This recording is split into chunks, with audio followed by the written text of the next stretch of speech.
Welcome to Leh Ladakh, a dream destination for nature lover travelers.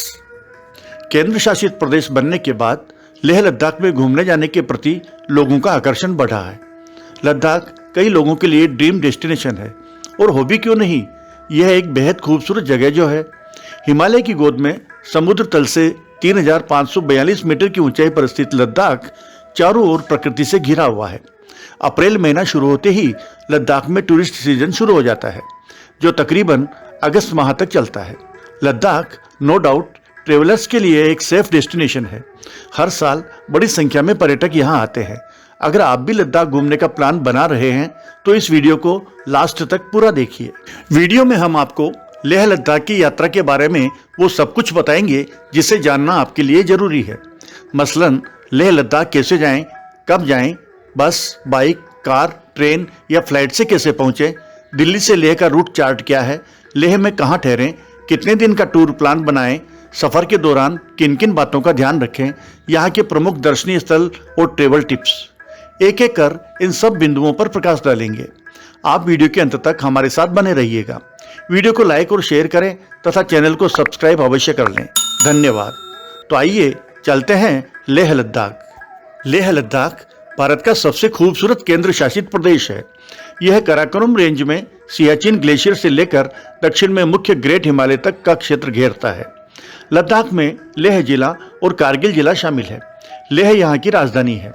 Leh शहर अपने आकर्षक मठों, मनमोहक पर्यटन स्थलों और अट्रैक्टिव मार्केट्स की वजह से पर्यटकों का पसंदीदा स्थान है। लेह लद्दाख अपने खूबसूरत लैंडस्केप, बर्फीले पहाड़, शानदार झील जलाशय, बौद्ध संस्कृति और साहसिक गतिविधियों के कारण भी प्रकृति प्रेमी और एडवेंचर के शौकीन टूरिस्ट को आकर्षित करता है। लेह कैसे पहुंचे? वीडियो में आगे बढ़ने से पहले आइए जान लेते हैं कि लेह कैसे पहुंचे। सड़क मार्ग से लेह जाने के लिए दो रूट निकलते हैं।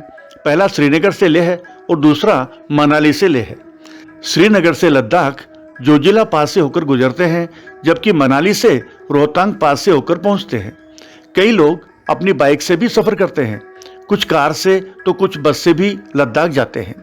जम्मू, हिमाचल प्रदेश, श्रीनगर और दिल्ली से लेह के लिए सीधी बस मिल जाती है। दिल्ली से बस द्वारा लेह पहुंचने में करीब 3 दिन का समय लगता है, जो काफी थकाऊ और मुश्किल भरा होता है। किराया है लगभग 1500 रुपए। बाइक और कार से लद्दाख कैसे जाएं? अधिकतर लेह लद्दाख ट्रिप पर जाने वाले पर्यटक बाइक या कार से ही जाते हैं। तो अगर आप भी अपनी बाइक या कार से लेह लद्दाख ट्रिप पर जाने का प्लान कर रहे हैं, लेकिन उसके लिए आपको एक एक्सपीरियंस्ड ड्राइवर बनना होगा। अगर आप अपने किसी दोस्त के साथ बाई रोड लेह लद्दाख जा रहे हैं तो आपके दोस्त को भी बाइक या कार ड्राइव करनी आनी चाहिए, क्योंकि इस लॉन्ग ट्रिप पर अकेले ड्राइव करते करते आपको काफ़ी थकान हो जाएगी, जिससे आपका ये ट्रिप शानदार साबित नहीं हो पाएगा। अगर आप अपनी फैमिली के साथ लेह लद्दाख ट्रिप पर जाने की योजना बना रहे हैं तो आप कार या प्राइवेट टैक्सी का चुनाव कर सकते हैं। सफ़र के दौरान आपको ऐसे खूबसूरत और लुभावने नज़ारे देखने को मिलेंगे जिन्हें आप ताउम्र नहीं भूल पाएंगे। आप बाइक से जा रहे हैं तो बाइक की टंकी फुल करके चलें, क्योंकि रास्ते में बहुत कम पेट्रोल पंप है और अगर हैं भी तो उनके चालू होने का कोई समय नहीं है। दिल्ली से लेह लद्दाख जाने का रूट चार्ट।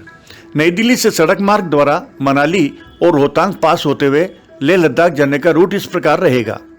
नई दिल्ली, मेरठ, यमुनानगर, चंडीगढ़, बिलासपुर, मंडी, कुल्लू, मनाली, केलांग, जिस्पा, पांग, मेरू, रुमत्से और लेह। नई दिल्ली से सड़क मार्ग द्वारा श्रीनगर और जोजिया पास होते हुए लेह लद्दाख जाने का रूट इस प्रकार रहेगा।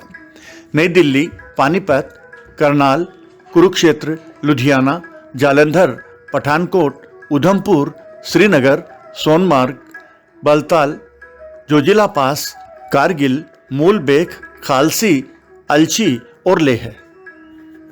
रेल मार्ग। लद्दाख के लिए निकटतम रेलवे स्टेशन जम्मू तवी है, जो लद्दाख से करीब 700 किलोमीटर दूर है। इससे आगे का सफ़र आपको टैक्सी या बस से करना होगा। जम्मू तवी से लद्दाख पहुंचने में करीब 2 दिन लगते हैं और टैक्सी का किराया भी करीब 9-10 हज़ार रुपये होता है। आपको यहां से प्राइवेट और सरकारी बस भी अवेलेबल हो जाएगी। वायु मार्ग। हवाई जहाज के जरिए लद्दाख पहुंचना सबसे अच्छा तरीका है। यह आसान और सुगम भी है। दिल्ली सहित देश के प्रमुख शहरों से लेह तक डायरेक्ट फ्लाइट सेवा उपलब्ध है। सर्दियों और गर्मियों की फ्लाइट की टाइमिंग में अंतर हो सकता है, जो मौसम के मुताबिक तय होता है। लेह कुशोक बकुला रिम्पोची एयरपोर्ट यहाँ का मुख्य एयरपोर्ट है, जो लेह शहर से केवल 2.5 किलोमीटर दूर है। लेह एयरपोर्ट एक मिलिट्री एयरपोर्ट है, इसलिए यहाँ सुरक्षा जांच दूसरे एयरपोर्ट के मुकाबले सख्त होती है। फ्लाइट से लेह लद्दाख जाने का सबसे बड़ा फायदा यह है कि आप बहुत कम समय में लद्दाख ट्रिप को कंप्लीट कर सकते हैं। अगर आप फ्लाइट से लेह लद्दाख जाना चाहते हैं तो आपको करीब 1.5 से 2 महीना पहले ही फ्लाइट की टिकट बुक करा लेनी चाहिए। इन वक्त पर टिकट बुक करने से ज़्यादा पैसा खर्च करना पड़ सकता है और फिर पीक सीजन में लेह जाने वाली फ्लाइट का टिकट मिल पाना भी मुश्किल और कभी कभी नामुमकिन भी हो जाता है। अमूमन फ्लाइट का किराया 4,000 से 6,000 रुपये तक हो सकता है। फ्लाइट से लेह जाने का जो सबसे बड़ा फायदा होता है वो है समय की बचत। आप देश के किसी भी शहर से 1-2 घंटे में लेह पहुंच सकते हैं, जिससे बाइक और कार की तुलना में समय की काफ़ी बचत हो जाएगी। कितने दिन का टूर प्लान बनाएं? दोस्तों, अगर आपके पास लेह लद्दाख ट्रिप के लिए मात्र 4-5 दिन का समय है तो आप फ्लाइट से ही जाने का प्लान बनाएं, क्योंकि 4-5 दिन में सड़क या रेल मार्ग द्वारा लेह लद्दाख की यात्रा करना नामुमकिन हो जाता है। लेकिन अगर आपके पास 10-12 दिन का समय है तो आप सड़क मार्ग द्वारा लेह लद्दाख ट्रिप पर जाने का प्लान बना सकते हैं, ताकि ट्रेवल करने के दौरान रास्ते में मिलने वाले खूबसूरत और आकर्षक नज़ारों का भी आप लुत्फ उठा सकें। कहा भी गया है कि journey is more important then destination. कृपया ध्यान दें, अगर आप फ्लाइट से लेह लद्दाख ट्रिप पर जा रहे हैं तो आपको लेह पहुंचने के बाद 1.5 से 2 दिन तक लेह में ही रुकना चाहिए, क्योंकि समुद्र तल से लेह की ऊंचाई लगभग 3,500 मीटर है और अगर आप लेह जाते ही अपनी आगे की यात्रा शुरू कर देते हैं तो आपको ऑक्सीजन की कमी होने की लगभग 80 से 90% संभावना बनी रहती है और ऐसा होने से आप एल्टीट्यूड सिकनेस या कहें माउंटेन सिकनेस का शिकार भी हो सकते हैं। एल्टीट्यूड सिकनेस से बचने के लिए आपको लेह में 1.5 से 2 दिन जरूर रुकना चाहिए। लेह में रुकने के दौरान आप वहाँ की लोकल साइट्स जैसे शांति स्तूप, मैग्नेटिक हिल, लेह पैलेस और लेह मार्केट को विजिट कर सकते हैं और 2 दिन बाद अपने प्लान के अनुसार आगे की यात्रा शुरू कर सकते हैं। लेह लद्दाख में कहाँ ठहरें? लेह लद्दाख में बजट के भीतर ठहरने की अच्छी जगह है। यहाँ आप hotel, home stay, hostel, gurdwara और धर्मशाला आदि में ठहर सकते हैं। सस्ते होटल्स भी हैं और महंगे होटल्स भी। आप अपनी सुविधा के अनुसार उनमें रुकने की व्यवस्था कर सकते हैं। बेहतर होगा कि आप होटल की एडवांस बुकिंग करा के ही जाएं। लद्दाख घूमने के लिए प्रमुख दर्शनीय स्थल। लेह पैलेस। लेह पैलेस लेह लद्दाख का एक प्रमुख ऐतिहासिक स्थल है और देश की समृद्ध संपदाओं में से एक है। इस भव्य और आकर्षक संरचना को 17वीं शताब्दी में राजा सेंगे नामग्याल ने एक शाही महल के रूप में बनवाया था और इस हवेली में राजा और उनका पूरा राजसी परिवार रहता था। लेह पैलेस अपने समय की सबसे ऊंची इमारतों में से एक है, जिसमें 9 मंजिलें हैं। ये महल पूरे लेह शहर का मनोरम दृश्य प्रस्तुत करता है। लेह मार्केट। अगर आप लेह लद्दाख की यात्रा पर जा रहे हैं तो हम आपको यही सलाह देंगे कि आपको लेह मार्केट का दौरा जरूर करना चाहिए। लेह मार्केट एक ऐसी जगह है जहां पर आप बहुत कुछ खरीद सकते हैं। बता दें कि इस मार्केट में कई छोटे तिब्बती बाजार और गिफ्ट शॉप्स हैं। शॉपिंग करने के अलावा आप यहाँ कई तरह के स्थानीय भोजन का भी आनंद ले सकते हैं। शांति स्तूप। शांति स्तूप लेह लद्दाख का एक प्रमुख धार्मिक स्थल है, जो एक सफ़ेद गुंबद वाला बौद्ध स्तूप है। शांति स्तूप का निर्माण जापानी बौद्ध भिक्षु ग्योग्यो नाकामुरा द्वारा कराया गया था।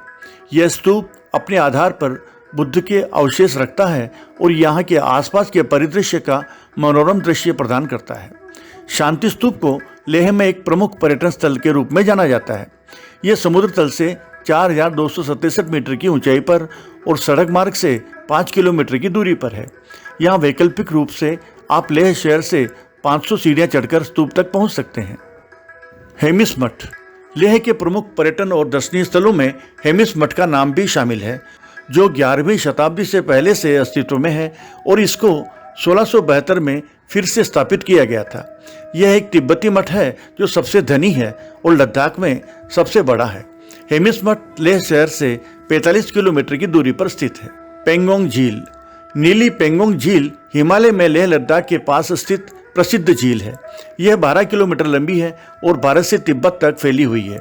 यह झील करीब 43,000 मीटर की ऊंचाई पर है। इसी वजह से इसका तापमान -5 डिग्री सेल्सियस से 10 डिग्री सेल्सियस के बीच रहता है।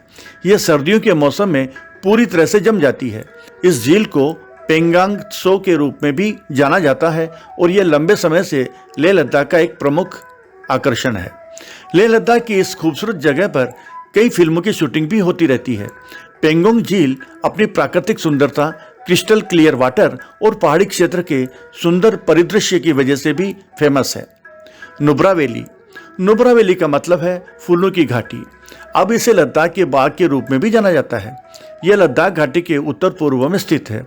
नुब्रा घाटी श्योक नदी द्वारा बनाई गई है, जो सिंधु और नुब्रा या सियाचिन नदी की एक सहायक नदी है। यह घाटी लेह से लगभग 150 किलोमीटर उत्तर में है। यह प्रसिद्ध सिल्क रूट के लिए प्राचीन प्रवेश द्वार था।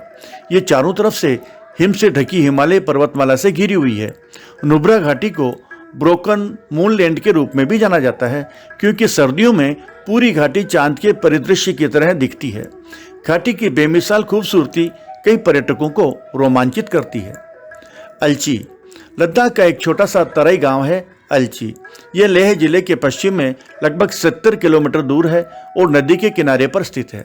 यहाँ का अलची मठ सबसे पुराने मठों में से एक है। अलची मठ एक बौद्ध पूजा स्थल और अध्ययन केंद्र है और इसका प्रबंधन लिकिर के भिक्षुओं द्वारा किया जाता है। कहा जाता है कि यह इमारत 11वीं शताब्दी के दौरान बनाई गई थी। इसकी वास्तुकला भी उत्कृष्ट है। लामायुरु। लामायुरु मठ लेह से 127 किलोमीटर की दूरी पर स्थित है।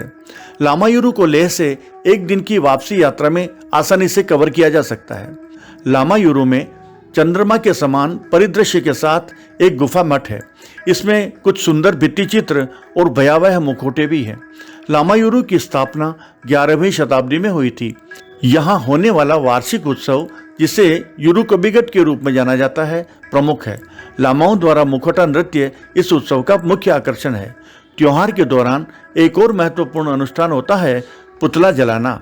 यह प्रत्येक व्यक्ति में अहंकार के विनाश का प्रतीक है।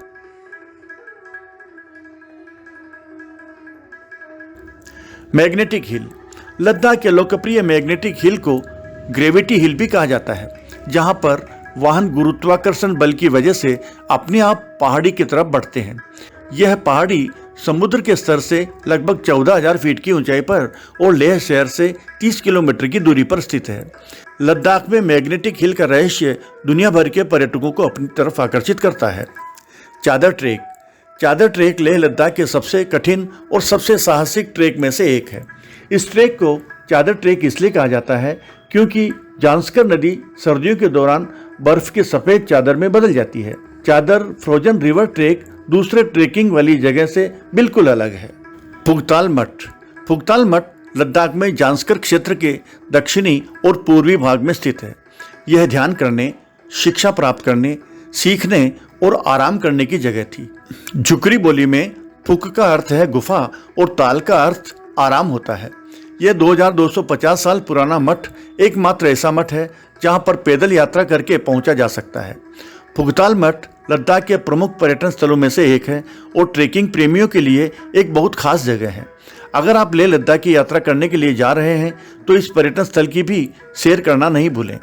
यहाँ मंदिर में हर दिन प्रार्थना की जाती है। यहाँ के त्योहार बहुत ही उत्साह और मनोरंजन के साथ मनाए जाते हैं। गुरुद्वारा पत्थर साहिब। गुरुद्वारा पत्थर साहिब लेह से लगभग 20 किलोमीटर की दूरी पर स्थित है। यह खूबसूरत गुरुद्वारा साहिब सन 1517 में गुरु नानक की याद में बनाया गया था। जैसा कि इसके नाम से ही पता चलता है, लेह का यह तीर्थ स्थल एक अचल चट्टान है। यहाँ आगे के कठिन मार्ग की यात्रा करने से पहले प्रसिद्ध गुरुद्वारा साहिब के दर्शन करना शुभ माना जाता है। खारदुंगला पास। खारदुंगला पास को लद्दाख क्षेत्र में नुब्रा और श्योक घाटियों के प्रवेश द्वार के रूप में जाना जाता है। खारदुंगला दर्रा, जिसे आमतौर पर खड़जोंगला कहा जाता है, यह सियाचिन ग्लेशियर में एक बहुत ही महत्वपूर्ण स्ट्रेटेजिक पास है जो 5,602 मीटर की ऊंचाई पर है। यहाँ की प्राकृतिक सुंदरता और हवा यह महसूस करवाती है जैसे कि आप दुनिया के शीर्ष पर हैं। लद्दाख में राफ्टिंग। अगर आप लेह लद्दाख की यात्रा करने जा रहे हैं तो आपको यहाँ पर जांस्कर नदी पर राफ्टिंग करना एक खास अनुभव दे सकता है। जांस्कर नदी को भारत का ग्रैंड कैनियन कहा जाता है। जांस्कर नदी राफ्टिंग दुनिया की सबसे अच्छी नदी यात्राओं में से एक है। नदी में राफ्टिंग करने के लिए आप गाइड द्वारा दिए गए सभी निर्देशों का पालन करें। जून से लेकर सितंबर के महीने राफ्टिंग के लिए अच्छे माने जाते हैं। स्ट्रोक पैलेस सिंधु नदी के करीब स्थित लेह लद्दाख में देखने की सबसे अच्छी जगहों में से एक है। इस महल को 1825 ईस्वी में राजा त्सोपाल तोंडुप नामग्याल द्वारा बनाया गया था। यह आकर्षक महल अपनी वास्तुकला, डिजाइन, सुंदर उद्यानों और अद्भुत दृश्यों के लिए प्रसिद्ध है। इसके साथ ही यह महल शाही पोशाक, मुकुट और अन्य शाही सामग्रियों के संग्रह का स्थान भी है। स्ट्रोक पैलेस को देखने के लिए आप जीपों और शेयरिंग टैक्सियों के माध्यम से आसानी से पहुंच सकते हैं। Mountain biking. लेह लद्दाख को माउंटेन बाइकर्स का स्वर्ग कहा जाता है। यहाँ हर साल हजारों पर्यटक खड़ी ढलानों और एड्रेनालाइन के रास्ते पर बाइकिंग का मजा लेने के लिए आते हैं। साहसी माउंटेन बाइकर्स के लिए लेह मनाली राजमार्ग शानदार सड़क है, जहां से वे सुरम्य परिदृश्य का आनंद ले सकते हैं। लद्दाख में माउंटेन बाइकिंग के लिए सबसे अच्छा समय मई से सितंबर तक का है, क्योंकि यह बाइकिंग के लिए मई के अंत में खुलता है और सितंबर के अंत तक बंद हो जाता है। त्सोकर झील। त्सोकर प्राकृतिक लद्दाख घाटी में एक उतार चढ़ाव वाली झील है, जो सफेद झील के रूप में लोकप्रिय है। त्सोकर झील पक्षी प्रेमियों के लिए स्वर्ग के समान है, क्योंकि यहाँ पर कई तरह के अद्भुत दलदली पक्षी पाए जाते हैं। त्सो मोरिरी झील पेंगोंग झील की जुड़वां झील है, जो चांगटांग वन्य जीव अभयारण्य के अंदर स्थित है। बता दें कि ये झील यहाँ आने वाले पर्यटकों को सुंदर वातावरण और शांति प्रदान करती है। बर्फ से ढके खूबसूरत पहाड़ों की पृष्ठभूमि के साथ आकर्षक त्सो मोरिरी झील बंजर पहाड़ियों से घिरी हुई है। वैसे लोग इस झील के बारे में बहुत कम जानते हैं, इसलिए यहाँ पर पर्यटकों की ज़्यादा भीड़ नहीं होती। अगर आप लेह लद्दाख की यात्रा करने के लिए जा रहे हैं तो अपने पर्यटन स्थलों की सूची में इस शांत झील का नाम जरूर शामिल करें। कारगिल नियंत्रण रेखा के पास कश्मीर के बाल्टिस्तान के पश्चिम और दक्षिण में कश्मीर घाटी के सामने एक पास में स्थित है। सुरू, वाखा और द्रास घाटियों के साथ कारगिल जिले का हिस्सा है। कारगिल 1999 में भारत और पाकिस्तान के बीच संघर्ष केंद्र बिंदु था। द्रास एक छोटा शहर जो कारगिल से 60 किलोमीटर दूर है और श्रीनगर कारगिल राष्ट्रीय राजमार्ग पर स्थित श्रीनगर से 144 किलोमीटर दूर है। द्रास को अक्सर द गेटवे टू लद्दाख के रूप में संदर्भित किया जाता है। द्रास घाटी द्रास नदी द्वारा बनाई गई है। साइबेरिया के बाद द्रास दुनिया में दूसरा सबसे ठंडा स्थान बन गया है। यहाँ ट्रेकिंग सबसे लोकप्रिय गतिविधियों में से एक है, जिसका यात्री आनंद ले सकते हैं। यहाँ कैंपिंग और लंबी पैदल यात्रा बहुत सुखद है। द्रास से फेमस टाइगर हिल भी दिखाई देता है। लद्दाख कब जाएं? लद्दाख में टूरिस्ट सीजन अप्रैल से शुरू होता है, जो अगस्त तक चलता है। ये सीजन लद्दाख में समर सीजन होता है, इसलिए अधिकतर पर्यटक इस सीजन में लद्दाख जाते हैं। लेकिन कुछ लोगों को विंटर सीजन भी पसंद है, जब वहाँ पर्यटक बहुत कम होते हैं और लद्दाख का परिदृश्य पूरी तरह से बदल जाता है। क्या लेह लद्दाख महंगा है? जी नहीं, लद्दाख कई लोगों के लिए पहली पसंद है। आप लद्दाख ट्रिप को सस्ता बनाना चाहते हैं तो होटलों के बजाय होम स्टे का विकल्प चुन सकते हैं। आप राज्य की बसों से यात्रा कर सकते हैं। लद्दाख में खाना इतना महंगा नहीं है, इसलिए आप वहाँ काफ़ी पैसे बचा सकते हैं। आप लद्दाख की अपनी यात्रा की बुकिंग पर भी विचार कर सकते हैं। फ्लाइट, होटल और टूर पैकेज आदि की एडवांस बुकिंग करा सकते हैं। Travel tips. अगर आप पहली बार लद्दाख घूमने जा रहे हैं तो वहाँ पहुँचते ही बाहर ना निकलें। माउंटेन सिकनेस के कारण कई लोगों को सांस लेने में तकलीफ होती है। लद्दाख का मौसम मिनटों में बदल जाता है। एकदम से ही सर्द हवाएं चलने लगती है। ऐसे में हल्के गर्म कपड़े जरूर साथ रखें। लेह पहुंचने के बाद आप घूमने के लिए किराए पर बाइक या कैब बुक कर सकते हैं। यहाँ सेल्फ ड्राइवन गाड़ियाँ नहीं मिलती। अगर आपका बजट कम है तो एक्टिवा या स्कूटी बुक कर सकते हैं। लद्दाख नो प्लास्टिक जोन है, इसलिए यहाँ प्लास्टिक का इस्तेमाल बिल्कुल ना करें। लद्दाख पहुँचने के बाद आप वहाँ कहीं भी जाने से पहले जाने और वापस आने के लिए वाहनों की जानकारी जरूर रखें। ऐसा नहीं हो कि जहां आप जा रहे हैं वहां से वापस आने के लिए कोई साधन ही ना मिले। या आपको वापस आने के लिए बहुत पैसे खर्च करने पड़ जाएं। अगर आप लद्दाख जाने का प्लान कर रहे हैं तो कम से कम 1 हफ्ते का प्लान बनाएं, तभी आप लद्दाख की खूबसूरती का भरपूर आनंद उठा सकते हैं। लद्दाख के कुछ इलाकों में घूमने के लिए 300 रुपये का पर्यावरण शुल्क और 100 रुपये का रेड क्रॉस शुल्क चुकाना होता है। अच्छी बात यह है कि यह 400 रुपये का शुल्क चुकाने के लिए आपको कहीं किसी काउंटर पर जाने की जरूरत नहीं है। जिस होटल में आप ठहरते हैं वहीं से इसका पेमेंट कर सकते हैं। आप लद्दाख प्रशासन के ऑनलाइन पोर्टल पर जाकर शुल्क चुका सकते हैं। आपको हमारा ये वीडियो कैसा लगा कृपया कमेंट्स बॉक्स में कमेंट्स अवश्य करें। वीडियो को लाइक और शेयर करें तथा चैनल को सब्सक्राइब अवश्य कर लें। धन्यवाद।